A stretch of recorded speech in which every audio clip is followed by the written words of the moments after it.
आदि गुरुवे नमः। योगादि गुरुवे नमः। सतगुरुवे नमः। श्री गुरुदेव नमः। सावन कृपाल रूहानी मिशन के मौजूदा सदगुरु संत राजेंद्र सिंह जी महाराज की असीम कृपा से हम सब भाई बहन स्पिरिचुअल टॉक चैनल पर सत्संगों का आनंद ले रहे हैं। स्वामी सिद्धदयाल सिंह जी महाराज की अमर रचना सार वचन के शब्दों के माध्यम से सत्संगों का स्वाध्याय हो रहा है। अभी जो शब्द चल रहा है वो वचन 16वां और शब्द पहला है। पहले हम इसका उच्चारण करेंगे और उसके बाद उसके भावार्थ को समझने का प्रयास करेंगे। यह तन दुर्लभ तुमने पाया, कोटि जन्म भटका जब खाया। यह तन दुर्लभ तुमने पाया, कोटि जन्म भटका जब खाया। अपने जीव की कुछ दया पालो, 84 का फेर बचा लो। अपने जीव की कुछ दया पालो, 84 का फेर बचा लो। नहीं नरकन में अति दुख पई हो, अग्नि कुंड में छिन छिन दही हो। नहीं नरकन में अति दुख पई हो, अग्नि कुंड में छिन छिन दही हो।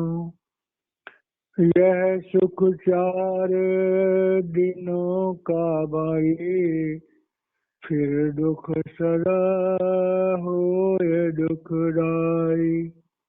यह सुख 4 दिनों का भाई, फिर दुख सदा होए दुखदाई। बार बार मैं कहूँ चिताई, दया तुम्हारी मोह सताई। बार बार मैं कहूँ चिताई, दया तुम्हारी मोह सताई। गुरु महिमा मैं कहाँ लग गाऊं, गुरु समान कोई और न पाऊं। गुरु महिमा मैं कहाँ लग गाऊं, गुरु समान कोई और न पाऊं। यह तन दुर्लभ तुमने पाया, कोटि जन्म भटका जब खाया। प्यारे भाई और बहनों, जब परम पिता परमेश्वर हम जीवों पर अति प्रसन्न होता है तो हमारे जीवन में हमें सत्संग का वातावरण मिलता है। और सत्संग उसे कहते हैं जहाँ पर सत्य से जुड़ने का वातावरण होता है। सत्य वो परमात्मा है, सत्य हमारी आत्मा है। तो जब हमारी आत्मा परमात्मा से मिलने का भाव प्राप्त करती है तो उसको सत्संग कहते हैं। अब जब हम सत्संगों में जाते हैं तो हम जो साधारण जीव हैं, जो कि संसार की बहुत सारी आपदाओं से सताए हुए हैं, ये बात बड़े ध्यान से सुनने वाली है कि पहले बने प्रारब्ध और फिर बना शरीर। जब जीव आत्मा को शरीर मिलता है तो उसके साथ उसके प्रारब्ध कर्मों के मुताबिक उसे संसार मिलता है, माता पिता मिलते हैं, बाल बच्चे, भाई बहन, पति पत्नी मिलते हैं, यश अपयश मिलता है, लाभ हानि मिलती है, और हमारा जो 75% जीवन है वो प्रारब्ध से प्रेरित होता है। तो जब हमारे जीवन में सुख आते हैं तो अक्सर लोग उस समय खुश हो जाते हैं, खो जाते हैं, लेकिन जब दुख आते हैं तब बड़ी परेशानी होती है। और जब हम धर्मशास्त्रों को पढ़ते हैं और धर्मशास्त्रों में हमें पता लगता है कि 84 लाख किस्म के शरीर काल भगवान ने बना रखे हैं और मनुष्य का जीवन जो है वो 84 भरमयो तब मानुष तन पाए। 84 लाख योनियों को भोगने के बाद में मनुष्य का जन्म मिलता है। वंदे हरिनाम भजन नहीं सो दिन नेड़े आए। और अगर हमने उस अमर विद्या के साथ जुड़ने का सौभाग्य प्राप्त नहीं किया तो हमारी आत्मा को वापस 84 में जाना पड़ेगा। तो यहाँ पर एक बहुत बड़े राज की बात जो है स्वामी जी महाराज हमसे कह रहे हैं कि भाई अपने जीव की कुछ दया पालो, 84 का फेर बचा लो। अब जीव आत्मा जब पुकारती है कि हे प्रभु हमें 84 से बचाओ, हे प्रभु हमें 84 के चक्कर से बचाओ, तो वो परमात्मा हम पर दया करता है और हमें सत्संग सुनने का मौका मिलता है। बहुत सारे भाई बहन होंगे कि जिन्होंने YouTube पर किसी महापुरुष के बारे में सुन करके और उस महापुरुष की छत्र छाया में जाने का सौभाग्य प्राप्त किया होगा, क्योंकि एक समर्थ सदगुरु के बारे में हमें कहाँ से खबर मिलती है हम नहीं जानते, लेकिन जिनको भी महापुरुषों की खबर मिलती है और वो महापुरुषों के चरणों में जाते हैं तो समझ लो कि परमात्मा ही उन्हें महापुरुषों के पास भेजता है। तो यहाँ पर जो है जीव आत्मा जब उस परमात्मा से प्रार्थना करती है कि हे परमात्मा, हे प्रभु, हे ईश्वर, हे गॉड, हे वाहिगुरु, हे अल्लाह, हे यहोवा, जिस नाम से भी हम उस परमात्मा को पुकारते हैं कि हमें 84 से बचाओ, तो वो परमात्मा हमारे लिए वसीला करता है और हमारे जीवन में हमें एक समर्थ सदगुरु का साया मिलता है। और जब हम समर्थ सदगुरु के साया में जाते हैं तो जैसे महापुरुषों ने अपने सत्संगों में फरमाया कि जब कोई भी जीव किसी समर्थ महापुरुष के पास जाकर के और दीक्षा लेने की प्रार्थना करता है तो गुरु जब नामदान देता है तो पहले दिन ही हमारे संचित कर्मों के बोझ को अपने ऊपर ले लेता है और उसके बाद जो है हमारा लेखा काल के यहाँ से फाड़ देता है और हमारे शरीर के अंदर ही अपनी तवज्जो से शब्द और प्रकाश से हमारी आत्मा को जोड़ देता है, जिससे कि हम मनुष्य जन्म से नीचे नहीं जाएं। उसके बाद अपने नूरी स्वरूप को हमारे आज्ञा चक्र पर स्थापित कर देता है, जिससे कि हम अपने गुरु के प्रभु रूप के साथ जब दिल करे तब जुड़ सकें। तो इस तरह से जो है जब गुरु आता है तो दया के रूप में हमें काल से छुड़ाता है। ये बात बड़ी गहराई से समझने वाली है कि वो परमात्मा स्वयं ही अकाल पुरुष, जिसके अंदर में काल पुरुष है, अकाल पुरुष के किसी भी फैसले को काल पुरुष नहीं रोक सकता। इसलिए अकाल पुरुष जीवों पर दया करने के लिए मनुष्य का चोला धारण करके आते हैं और सदगुरु के रूप में आकर के जीवों को 84 में जाने से बचाते हैं। अब जीव आत्मा कह रही है कि नहीं नरकन में अति दुख पई हो, अग्नि कुंड में छिन छिन गई हो। अब धर्मशास्त्र में आता है कि सैकड़ों किस्म के, हजारों किस्म के नरक बने हुए हैं। तो अगर किसी भाई बहन के जीवन में, ये बात बड़ी गहराई से सुन रहे, जो भाई बहन सत्संग सुन रहे हैं उनके लिए ये एक चेतावनी है। जिन भाई बहनों के जीवन में एक समर्थ सदगुरु, जब हम समर्थ सदगुरु की बात करते हैं तो वो इंसानी शरीर जिसमें परमात्मा काम कर रहा हो, जिसे नर रूप हरि भी कहा गया है, जिसे प्रब्रह्म का रूप भी कहा गया है, जिसे शब्द स्नेही भी कहा गया है, जिसे ब्रह्म वेता भी कहा गया है, जिसमें आत्म तत्व वेता भी कहा गया है। सतपुरुष जिन जानिया सदगुरु किसका नाम, किसके संग सिख उदरे नानक हरिगुण गाओ। तो स्वामी जी महाराज कह रहे हैं कि जीव आत्मा के लिए ये बहुत जरूरी है, क्योंकि अगर जीव आत्मा को डर ना हो तो शायद लोग सत्संग की तरफ जाए ही नहीं।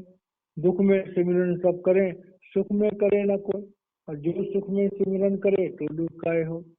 तो संसार में दुख जो है, दुख भी बहुत अच्छी चीज है।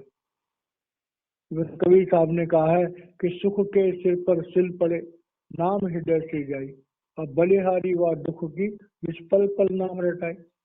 तो सुख और दुख परमात्मा ने इसीलिए बनाए हैं कि दुख में जो है हमें परमात्मा की याद ज्यादा आती है। अब जीव आत्मा जो है इस बात को इकबाल कर रही है कि हे सदगुरु, अगर आप हमें नामदान नहीं देते तो हमें, हमारी जीव आत्मा को नरकों में जाना पड़ता, और वहां पर जैसे बताया जाता है तरह तरह की अग्नियां होती हैं और वहां पर जीव आत्मा को जलाया जाता है। अब इस बात को जरा गहराई से हम समझ लें कि जैसे हम सोचते हैं कि हम मर गए, क्योंकि नरकों में जब जाते हैं तो ये शरीर करके तो जाते नहीं नरकों में। जब हमारा पिंडी शरीर की मौत होती है तो हमारी आत्मा निकल जाती है। अब जब हम बोलते हैं हमारी आत्मा शरीर से निकल गई, तो मजे की बात यह है कि जो आत्मा शरीर से निकली है उसके पास दो शरीर और हैं, एक है अंडी शरीर, एक है ब्रह्मंडी शरीर। वो प्रकाश और शब्द का बना हुआ है, बड़ा सूक्ष्म है। अब जो अंडी शरीर और ब्रह्मंडी शरीर है उसमें आत्मा हमारे पिंडी शरीर से निकलती है। और जब नरकों में जाती है तो हमारी आत्मा के पास दो शरीर होते हैं, लेकिन बड़े सूक्ष्म होते हैं, वो दिखाई नहीं देते। अब वो शरीर ऐसे होते हैं कि जो नाश नहीं होते।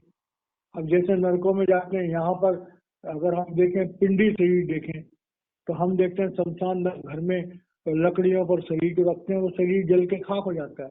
लेकिन जो अंडी शरीर है वो नरकों में आग में जलता रहता है, और उस जीव आत्मा को, क्योंकि दर्द तो जीव आत्मा को होता है, तो जीव आत्मा जो है वो उस दर्द से तड़पती रहती है, लेकिन वो शरीर जलता नहीं, क्योंकि वो शरीर जो है शब्द और प्रकाश का बना हुआ है। तो पीड़ा महसूस हो रही है लेकिन शरीर नहीं जल रहा। तो इस कारण से नरकों में जो है भयानक अग्नियों में भी वो शरीर जलता नहीं है, लेकिन पीड़ा महसूस होती है। तो स्वामी जी महाराज कह रहे हैं कि भाई ये अवस्था जो है अगर जीव आत्मा को भोगनी पड़ेगी तो भाई बहुत बड़ी परेशानी का काम हो जाएगा। तो हम जब सत्संगों में आते हैं तो सत्संगों में हमें वो बातें समझाई जाती हैं जो बातें हम अपनी मन इंद्रियों के द्वारा नहीं समझ सकते, चाहे वो स्वर्ग के सुखों की बात हो और चाहे नरक के दुखों की बात हो। अगर स्वर्ग के सुखों की बात करते हैं तो वो भी हम इस शरीर करके नहीं कर सकते, वो भी सूक्ष्म शरीरों में होती हैं, और जो नरक के दुखों की बात है वो भी सूक्ष्म शरीरों में होती हैं। तो इसका मतलब ये हुआ कि उन अदृश्य लोगों की बातें सत्संगों में हमें महापुरुषों के लफ्जों के, महापुरुषों के कलामों के, क्योंकि महापुरुषों के जो शब्द होते हैं कि सुन संतन की साक्षी साखी सो बोले जो पेखे आखी, वो महापुरुष जो है सक्षम होते हैं तो शरीर से अपने आत्मा को निकाल करके वो स्वर्ग लोग भी जाते हैं, नरक लोग जहाँ उनका दिल करे वहां सैर करके आ सकते हैं। इसलिए वो हर चीज की उस वास्तविकता को जानने वाले होते हैं। हम लोग तो खाली किताबी ज्ञान रखते हैं। तो स्वामी जी महाराज कह रहे हैं कि जीव आत्मा को 84 का और नरकों का डर जरूर होना चाहिए। जिस इंसान को 84 में जाने का या नरकों में जाने का डर नहीं होता, फिर वो इंसान अपने जीवन में जो है अपने जीवन को सुधारने के लिए, सत्संगों में जाने के लिए, गुरु के संरक्षण में जाने के लिए प्रयास नहीं करता। क्योंकि डर भी जो है हमारे जीवन में एक बहुत जरूरी चीज है। जिस इंसान के जीवन में डर नहीं है वो उद्दंड हो जाता है, वो अपना संयम रहित हो जाता है, तब उससे ज्यादा बड़ी गलतियां हो जाती हैं। तो अपने जीवन को संयम में रखने के लिए हमारे अंदर डर भी होना चाहिए। और डर किसका होना चाहिए? डर होना चाहिए हमें अपने गुरु का। डर होना चाहिए हमें कि हम कोई बुराई न करें। तो इस तरह से जो है सत्संगों में हमें जीवन के इस दृष्टिकोण को समझने का अवसर मिलता है। आगे कह रहे हैं, यह सुख 4 दिनों का भाई, फिर दुख सदा होए दुखदाई। अब ये बात बड़ी गहराई समझने वाली है कि जब भी इंसान जन्म लेता है तो उसे सांसों की पूंजी मिलती है, और सांसें जो है बैठक 12 चलत 18 सोच 20 25। रोज जिंदा रहने के लिए हमें सांसों का किराया देना पड़ता है। अपने शरीर को चलाने के लिए हर रोज हमें सांसों की पूंजी खर्च करनी पड़ती है। जैसे जैसे हमारी सांसों की पूंजी खत्म होती है तो वैसे वैसे हमारा जीवन घटता जाता है। जिस दिन हमारी सांसें पूरी हो गई उस दिन हमारी मौत हो जाती है। तो कह रहे हैं यह सुख 4 दिनों का भाई। अब यहाँ पर जो 4 दिन कहे गए वो 4 अवस्थाएं। पहले हमारी बाल अवस्था है, उसके बाद जवानी है, उसके बाद अधेड़ है, उसके बाद बुढ़ापा है। तो हमारी जो है ये 4 अवस्थाएं, जिसे हम ब्रह्मचर्य कहते हैं, गृहस्थ जीवन कहते हैं, वानप्रस्थ कहते हैं, संन्यास आश्रम कहते हैं। तो हम इन 4 अवस्थाओं से गुजर करके और जीवन को बिता लेते हैं। अब इन 4 अवस्थाओं में अगर हमारा भाग है तो हमें सुख मिल सकता है। और सुख यहाँ इसलिए भी कहा गया है कि हमारे पास मन इंद्रियां हैं। मन इंद्रियों के द्वारा इस संसार के सुखों और दुखों का अनुभव हम करते हैं। लेकिन क्योंकि हम इंद्रियों की लज्जत के आशिक हैं, इसलिए हम सुखों की चाह करते हैं, और दुनिया में वासनाओं में भी हम सुख ढूंढ लेते हैं।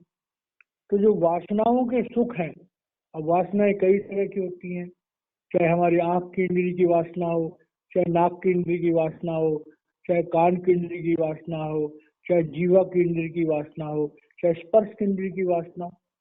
तो जो वासनाएं हैं उनमें हम सुख ढूंढते हैं, और थोड़ा बहुत सुख हमें महसूस भी होता है। लेकिन वासनाओं के सुख में आखिरकार हमें दुख मिलता है, क्योंकि अगर हमारी तवज्जो वासनाओं में चली गई तो हम परमात्मा की तरफ से गफलत में आ जाएंगे। जो इंसान संसार को प्यार करता है वो परमात्मा को पूरी तरह से प्यार नहीं कर सकता, क्योंकि हम अपने दिल में किसको बसाएं, संसार को बसाएं या प्रभु को बसाएं। अब ये सब जगह बड़ा मुश्किल काम है। एक साधारण इंसान के लिए अपने दिल में प्रभु को बसाना बड़ा मुश्किल काम है। क्यों? क्योंकि हम अपनी इंद्रियों के भी गुलाम हैं। बड़ी गहराई से समझने वाली बात है ये कि हम परिवार में रहते हैं, हमारे बाल बच्चे होते हैं, पति पत्नी का प्रेम होता है। अब पति पत्नी का प्रेम है, एक दूसरे के लिए जान देने की इच्छा होती है। अब पति पत्नी के प्रेम में हम कहें, पति को कहें पत्नी का प्रेम दिल से निकाल दे, प्रभु का बसा ले, तो बोलना तो बड़ा आसान काम है, लेकिन करना बड़ा मुश्किल काम है। पत्नी को कहें अपने पति का प्रेम दिल से निकाल दे और प्रभु के प्रेम को बसा ले, तो ये काम तो इतने आसान नहीं है, लेकिन प्रयास करने की जरूर कोशिश करनी चाहिए।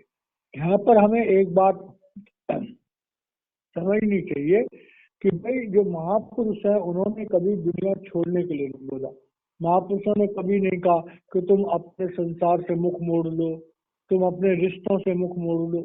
हाँ भगवान, महापुरुषों ने ये जरूर कहा कि संसार को इस्तेमाल करो, संसार का आनंद लो, लेकिन संसार का आनंद लेते लेते उस प्रभु को भी मत भूलो। क्योंकि अगर हम संसार की वासनाओं में डूब गए और प्रभु को भूल गए तो हमारा बहुत बड़ा नुकसान हो जाएगा। तो इसलिए क्या है कि भाई प्रभु के निमित्त भी अपना ध्यान बनाए रखो, और दुनिया के निमित्त भी अपना ध्यान बनाए रखो, क्योंकि दुनिया भी हमें भोगनी है, प्रारब्ध भी हमें काटने हैं, परिवार को भी हमें चलाना है, उसके बिना गुजारा भी नहीं है देखा जाए तो कह रहे हैं कि भाई इस संसार में हम हमेशा हमेशा के लिए नहीं है, एक ना एक दिन ये संसार हमें छोड़ना पड़ेगा। इस भावना को जो भाई बहन अपने दिल में रखते हैं तो वो अपने इस जीवन के बाद के जीवन के बारे में सोच सकते हैं। क्योंकि जिसको ये समझ आ गया, जिन चलन जानिया सो क्यों करे बिठाओ। अगर हमें ये बात समझ में आ गई कि हमें ये दुनिया एक दिन छोड़नी है, कि दुनिया में रहते हुए, जीते हुए हम कोई भी गलत काम करने से पहले सोचेंगे। ये बात बड़ी गहराई से समझने वाली, क्योंकि सत्संगों में हमें जीवन जीने की कला के बारे में विस्तार से पता लगता है कि हमें एक बैलेंस जीवन जीना है। हमें अपने शरीर का भी ध्यान रखना है, हमें अपने मन इंद्रियों का भी ध्यान रखना है, हमें अपने परिवार का भी ध्यान रखना है, बाल बच्चों का भी ध्यान रखना है, पति पत्नी का भी ध्यान रखना है, समाज का भी ध्यान रखना है, और अपने धर्म का भी पालन करना है। तो इस तरह से क्या है कि मनुष्य एक कॉम्पैक्ट प्राणी है। मनुष्य के लिए जिस तरह से प्रभु हर फैक्टर को देखता है, इसी तरह मनुष्य को भी अपने इर्द गिर्द जितने उसके फैक्टर्स हैं उन सब में उसको कंट्रीब्यूट करना पड़ता है। इसीलिए मनुष्य को विवेकशील प्राणी कहा गया है। अब स्वामी जी महाराज कह रहे हैं कि भाई जिसने जीते जी ये याद रखा कि मेरे कर्मों के विधान के मुताबिक मेरा अगला जन्म होगा, अगर मैंने इस जन्म में ज्यादा गलत काम किए तो मेरा आगे का जन्म नष्ट हो जाएगा। जिसको इस बात की समझ रहती है वो कभी गलत काम नहीं करेगा, या प्रारब्ध से अगर कोई गलती हो भी जाएगी तो उसे सुधारने की कोशिश करेगा। अब कह रहे हैं बार बार मैं कहूँ चिताई दया तुम्हारी मोह सताई। ये बात बड़ी गहराई से समझने वाली। महापुरुष जब दुनिया में आते हैं तो वो परमात्मा ही होते हैं, और उनके दिल में दया आई कि मैं अपनी इस जीवात्मा को वापस मिलकर सचखंड बुला लूं। अब वो परमात्मा मनुष्य का चोला धर के पृथ्वी पे आ गया। अपने कॉल के मुताबिक उसने हमें सत्संग सुनाया। जो उसके नजदीक गए उसको उन्होंने नामदान दे दिया। बार बार मैं कहूँ चिताई। अब स्वामी जी महाराज कह रहे हैं कि जब गुरु आता है तो वो तो अपने जीवों को आइडेंटिफाई करता है, और जो जीव प्रभु ने वापस ले जाने होते हैं वही जीव किसी समर्थ सदगुरु के नजदीक आते हैं। जिन जीवों को अभी वापस नहीं जाना वो तो सदगुरु के नजदीक आते ही नहीं है, और नजदीक आना तो दूर रहा, वो तो महापुरुषों का मजाक उड़ाते हैं। तो कह रहे हैं कि वो परमात्मा जब पृथ्वी पर मनुष्य का चोला धारण करके आता है और जिन जीवों को उसने वापस सचखंड ले जाना होता है उनको वो चिताता है, मतलब उनको वो नामदान देता है, उनकी आत्मा को जागृत करता है, उनके संचित कर्मों का नाश करता है, उनके शरीर में शब्द प्रकाश का उन्हें जाति अनुभव देता है, उनके शरीर में अपना नूरी स्वरूप दिखा देता है, और 24 घंटे गुरु अपने चिताए हुए शिष्य के लिए 24 घंटे परेशान रहता है। तो कह रहे हैं दया तुम्हारी मोह सताई।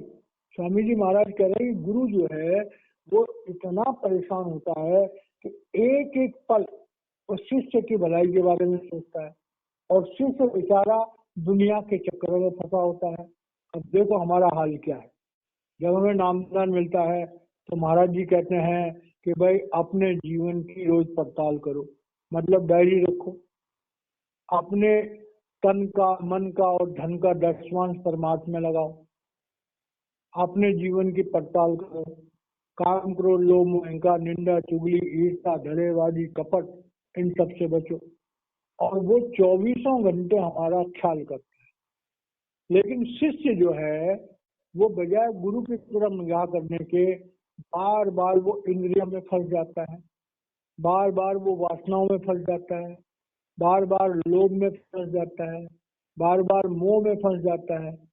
अब जैसे हमें गुरु का आदेश होता है कि हम हर घड़ी हर पल सिमरन करें, लेकिन हम क्या करते हैं, सिमरन चालू करते हैं, सिमरन करते करते प्रभु का सिमरन तो भूल जाते हैं और अपने बाल बच्चों का सिमरन शुरू कर देते हैं, अपनी धन दौलत का सिमरन शुरू कर देते हैं, अपने यार दोस्तों का सिमरन शुरू कर देते हैं, कोई ना कोई वासना दिमाग में पैदा होती है उसका सिमरन शुरू कर देते हैं। तो हमने सिमरन शुरू किया था, 5 नाम का सिमरन शुरू किया था, गुरु के मंत्र का सिमरन शुरू किया था, और गुरु का मंत्र तो भूल गया और हमने दुनिया का सिमरन शुरू कर दिया। और जब गुरु देखता है नालायक जो है, इसको मैंने काम पर लगाया था कि काम छोड़ करके ये दुनिया के सिमरन में चला गया, फिर गुरु झटका देता है, फिर हमारा ध्यान जो है वो दुनिया से हटता, फिर हम सिमरन की तरफ लग जाते हैं। तो स्वामी जी महाराज कह रहे हैं कि भाई हमारा मन जो है वो जन्म जन्मों से काम, क्रोध, लोभ में अहंकार और वासनाओं की लज्जत का आशिक है। अब ये बेचारा मन जो हमारा है बार बार भटक जाता है, और गुरु जो है बार बार हमारे भटके हुए मन को वापस लाता है। तो स्वामी जी महाराज कह रहे हैं कि गुरु जब नामदान देता है तो वो शिष्य को तब तक नहीं छोड़ता जब तक वो शिष्य की आत्मा को प्रभु की गोद में जाकर न बिठा दे। तो गुरु का काम तो शिष्य से भी दुगुना हो गया, 100 गुना हो गया। तो गुरु तो हर समय परेशान है, क्योंकि गुरु तो चेतन सत्ता है, और शिष्य जो है वो अभी इंद्रियों में फंसा हुआ है। तो शिष्य बार बार सो जाता है, गुरु को बार बार शिष्य को जगाना पड़ता है। तो स्वामी जी महाराज कह रहे हैं जीवात्मा, मैं तेरे लिए बहुत परेशान हूँ, और मैं तेरे लिए परेशान हूँ क्योंकि तू बार बार जो है वो नाम से भटक जाती है, सिमरन से भटक जाती है। तो यहाँ पर इससे हमें क्या संदेश मिलता है कि हम अगर गहराई से इस बात को समझ लें कि हमारे जीवन में एक समर्थ सदगुरु जरूरी है, उसका नामदान जरूरी है, उसके द्वारा दिए गए मंत्र का सिमरन जरूरी है, जीवन की पड़ताल जरूरी है, तो हमारी रूहानी तरक्की जो है वो तेजी से हो सकती है। अब प्रॉब्लम यह है कि हमने रूहानी तरक्की का स्वाद अभी चखा तो है नहीं, तो हम सोचते हैं कि पता नहीं क्या होगा। तो जो भाई बहन जो है सचमुच में बड़े भाग्यशाली होते हैं और गुरु के कहने पर चलते हैं, और जिनकी थोड़ी बहुत रूहानी तरक्की हो जाती है, जिनका अंदर में शब्द खुल जाता है, जिनके अंदर में उस प्रभु के प्रेम का अंश जो है वो अवतरित हो जाता है, तो उनको तो बड़ा मजा आता है। फिर वो दुनिया को कहते हैं अरे भाई मस्त रहो, गुरु का नाम जपते रहो, और जो दूसरे लोग होते हैं वो सोचते हैं ये तो शायद पागल हो गया है। तो हमें यहाँ पर जो सबसे बड़े भेद की बात यह है कि दुनिया की लज्जतों का आनंद, दुनिया की लज्जतों में जो हमें आनंद आता है उसकी अपनी पकड़ है, और प्रभु के भजन सिमरन में जो आनंद आता है उसकी अपनी पकड़ है। अब जो संत महात्मा होते हैं जो बचपन से ही इस तरफ लग जाते हैं, उनके अंदर तो जो है प्रभु प्रेम कूट कूट के भरा होता है। अब दुनिया में देख लो, एक आम साधु संत भी जो है वो एक ही बात कहता है कि भाई प्रभु प्रेम की लज्जत में बड़ा आनंद है, प्रभु प्रेम में बड़ा आनंद है। कोई अच्छा महात्मा आता है, प्रभु प्रेम में बड़ा आनंद है। और लोग आते हैं जय महाराज जी की, उसके पैर छू लेते हैं, उसको माला चढ़ा देते हैं, उसकी पूजा करनी शुरू कर देते हैं, लेकिन जो गुण उसके अंदर है उसे नहीं अपनाते। सारे साधु महात्मा जितने भी गुरु हैं, जितने भी प्रवचन करता है, सबकी एक ही परेशानी होती है कि लोग हमें मालाएं पहना देते हैं, लोग हमें प्रणाम कर देते हैं, लोग हमें उपहार दे देते हैं, लेकिन हमारी बात कोई नहीं मानता। हर साधु महात्मा के लिए यही एक परेशानी का विषय होता है कि उनके शिष्य उनकी पूजा करते हैं, फूल चढ़ाते हैं, लेकिन उनका कहना नहीं मानते, क्योंकि कहना मानने के लिए शिष्य को अपने मन पर काबू करना होगा, और मन काबू आता नहीं है। मन इंद्रियों का गुलाम है, मन वासनाओं का गुलाम है। वासनाओं में मन को ज्यादा लज्जत आती है, क्योंकि भजन सिमरन का रस जब तक हम उस रस को प्राप्त नहीं करते तब तक भजन सिमरन की कदर हमारे समझ दिमाग में नहीं आती है। तो स्वामी जी महाराज यहाँ कह रहे हैं कि भजन सिमरन की जो रस है, जो आनंद है, उसको प्राप्त करने की कोशिश करो। अगर तुम्हें भजन सिमरन में रस आने लग गया तब तुम्हारा मन जो है वो इंद्रियों की तरफ नहीं जाएगा। अब इन सब चीजों के लिए एक समस्त सदगुरु का, इन सब चीजों के लिए एक समस्त सदगुरु का साथ, एक समस्त सदगुरु की रहमत बहुत जरूरी है।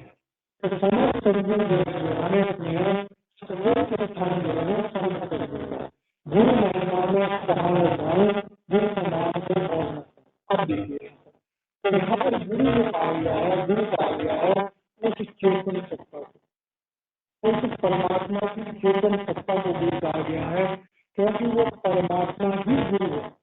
इंसान गुरु नहीं हो सकता, स्वयं गुरु नहीं हो सकता। तो स्वामी आप कह रहे हैं वो परमात्मा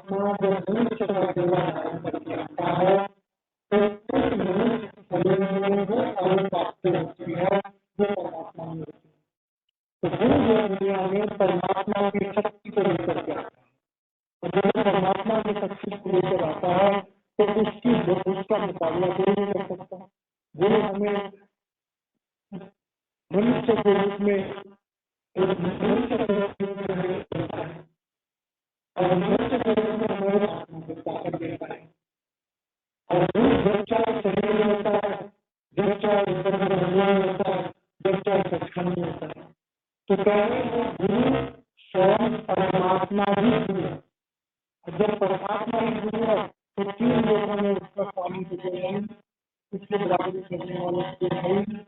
स्वामी महाराज कह रहे हैं कि हर इंसान के जीवन में समर्पण होना चाहिए, हमें से दीक्षा लेनी चाहिए, उसके पैसे को प्रचारित करना चाहिए और उसके रहना चाहिए, और गुरु से मानना लेकर गुरु के सदगुरु को गुरु के विकास करते रहना चाहिए, जिससे गुरु हमें अन्य के मन में परिवार करके और हमें इन सकते हैं पहुंचा दे।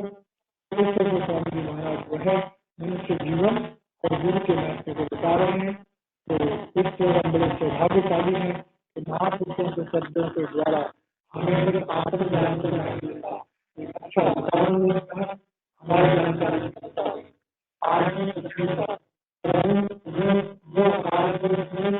विराजमान है।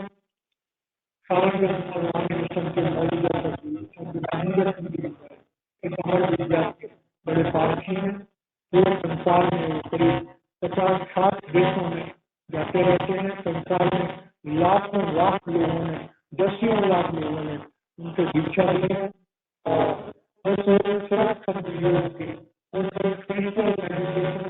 तकनीक को सीखा, जिससे कि हम आत्मजागृति को प्राप्त कर सकते हैं, तो समझ विद्या सकते हैं।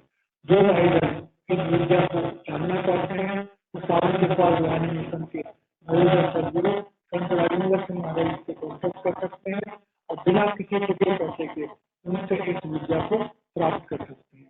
मैं शब्दों में वाणी को ज्ञान देता हूँ।